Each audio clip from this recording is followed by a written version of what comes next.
Death, taxes, and the Denver Broncos getting massively disrespected. Vegas has released their initial over-under for win projections for the 2025 season. Remember, last year the Denver Broncos had their win projection total set at 5.5 wins. Vegas thought that the Denver Broncos were going to win no more than 6 games last year. They blew that metric out of the water. They won 10 games and made the playoffs for the first time since Super Bowl 50. Now, with an even better roster going into 2025, you would think that the Denver Broncos would have a higher over-under win total than the amount of wins that they got last year. Well, Vegas does not see it that way. The first major sports betting outlet to release their over-under win totals for the 2025 season is ESPN Bet. And they have set the Denver Broncos over-under for win totals at 9.5, meaning that they think the Denver Broncos are going to win the exact same amount of games that they did last year. 10 games with an improved roster. I don't know, man. I think this is a little bit low. And when you look at some of the other win totals that are projected, this makes even less sense. Houston, I don't know, man. I think that they are in line to potentially get worse this year. They had significant offensive line issues last year. That was the main reason why CJ Stroud's numbers didn't look as good as they did the year before. Stroud was still playing at the same high level, but he did not have the pass protection that he did the year before. What did Houston do to solve that problem? They traded away their franchise left tackle, Laramie Tunsil. So I don't see how Houston is going to be as good of a team as they were last year. The Chargers, they did not do a whole lot to improve their roster this offseason. They made a couple of moves, but they didn't make anything that really significantly moves the needle. And additionally, the Broncos have a more clutch quarterback than the Chargers do. Justin Herbert has the physical talent of a top 4 or 5 quarterback in the NFL, but he always shrinks down and fails to deliver in the biggest moments.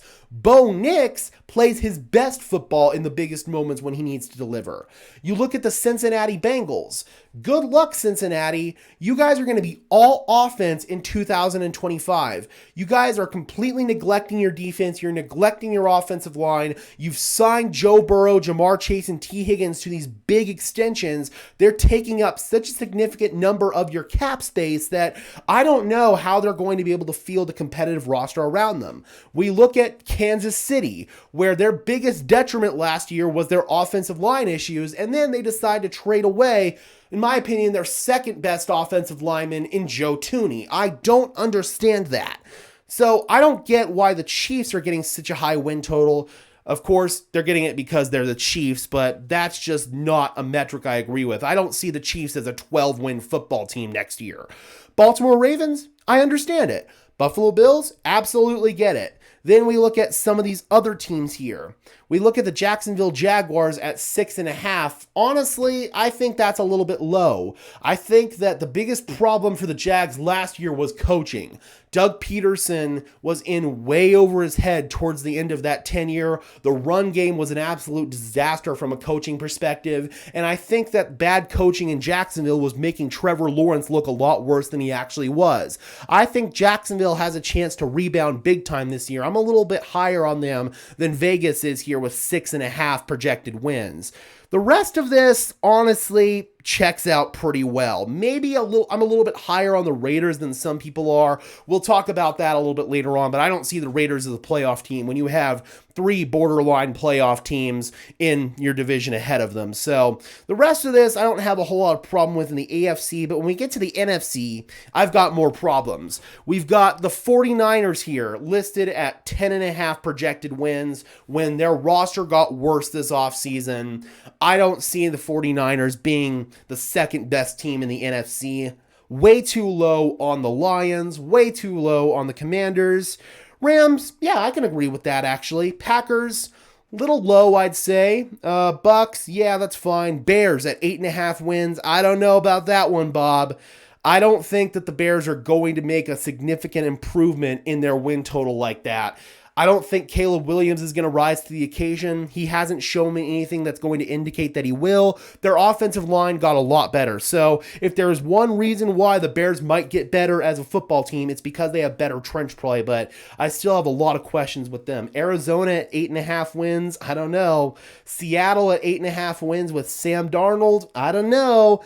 Dallas with 8.5 wins with a rookie head coach in Brian Schottenheimer, and they barely did anything to address their team needs this offseason. I don't know about that one. Atlanta 7.5. Panthers 6.5. Saints 5.5. Giants 4.5. Honestly, I don't really disagree with a lot of the rest of these, but I have some big problems with some of these rankings, and the Denver Broncos being one of them.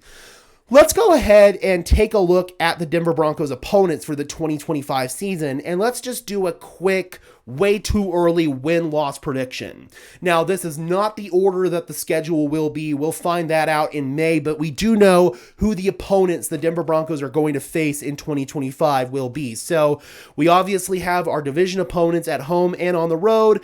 I think that we're going to take care of business against our divisional opponents at home in all 3 games this year. So win at home against Kansas City, win at home against the Chargers, and win at home against the Raiders. I think we can take care of business against Jacksonville, even though I'm a little bit higher on them than some are. Tennessee, we should be able to take care of business against them. That's a terrible looking W. Let's go ahead and redo that. I think we take care of business against Tennessee, can take care of business against Dallas, take care of business against the Giants. Bengals, a little bit interesting. I am a little bit concerned that the Bengals are going to be at least competent. Again, I think they're going to be competitive, but their defense, I just don't trust in those big situations. So I'm going to give the Denver Broncos the win there, but I think that could kind of go either way. We've got the Green Bay Packers at home. I think Denver's a better team than Green Bay is, so I'm giving them the win there. At Houston, this is where things get a little bit tough. I think Houston, if they can solve their offensive line woes, then they might be able to beat the Broncos, especially since they're at home. So I am going to give the Broncos the L there, but that could go either way for sure. Should be able to beat Indianapolis on the road. At Kansas City, unfortunately, I am going to give that one an L. I think that we are going to lose in Kansas City. At the Raiders, I'm a little bit higher on this Raiders team than a lot of other people are. I think that they have now a top 12 quarterback in Geno Smith. Their roster is better than people are giving them credit for. Their defense is going to be healthy this year. Max Crosby, he was dealing with a bunch of injuries last year. He played through them, but he wasn't himself. Christian Wilkins will be back in the fold. Their offensive line is young and emerging. Pete Carroll is a guy who is not going to go down without a fight. I think this Raiders team is going to be scrappy, competitive, and with a guy like Geno Smith at the helm, they could definitely steal a win at home against the Broncos. So I am going to give the Broncos the L there. I also think that they're going to lose one game to the Chargers. They'll do their usual split with them. Even though they got swept by the Chargers last year, I think that Denver got better as a team while the Chargers didn't really get better as a team. So I'm going to give the Denver Broncos an L on the road against the Chargers, but a win at home against the Chargers. We'll go back to our usual splitting with them. Should be able to take care of business against the New York Jets right there. Philadelphia Eagles on the road. That's going to be really difficult against the defending Super Bowl champs in Philly. So tentatively, I've got that one as a loss. And then finally, at the Washington Commanders, I also have that one as a loss. So I have us at 1, 2, 3, 4, 5, 6 losses on the year, going 11-6. I think 10.5 wins would have been a much more fair win projection for the Denver Broncos than 9.5 wins. I understand that maybe they want to be a little bit conservative there, but saying that the Denver Broncos are going to have no improvement in their win total when they've gotten better as a roster doesn't make a whole lot of sense. Maybe their thought process is they're going to play a harder schedule, so that's the only reason why I could think that would be a possibility. I think the Denver Broncos are in line for at least an 11-win season, maybe higher if they play their cards right. All right, Broncos country, let me know in the comment section below. What is your projected win total for the Denver Broncos? Obviously, it's way too early. It's before the draft, but how many wins do you think that this roster is capable of getting in 2025? Drop those comments down below, guys. I would love to hear your thoughts as always. Be sure to leave a like on this video as well as subscribe and ring the bell so these videos appear in your notification feed. I would really appreciate it, guys. Those are both free and easy ways to show your support. It helps tell YouTube's algorithm to push us out, and it helps us get seen by more and more members of Broncos country, just like you and me. And before we get out of here, guys, I want to tell you about the affiliate partner for today's video, Green Gridiron Helmets. Use code DENSYN, link in the description below, to save off your first purchase on authentic NFL helmets, from small replicas like this one behind me to full-size authentic helmets. Again, that is code DENSYN, link in the description below to save off your first purchase from Green Gridiron Helmets. Thank you so much to them. And until next time, guys, I'm your host, Gage Madrid, saying peace out.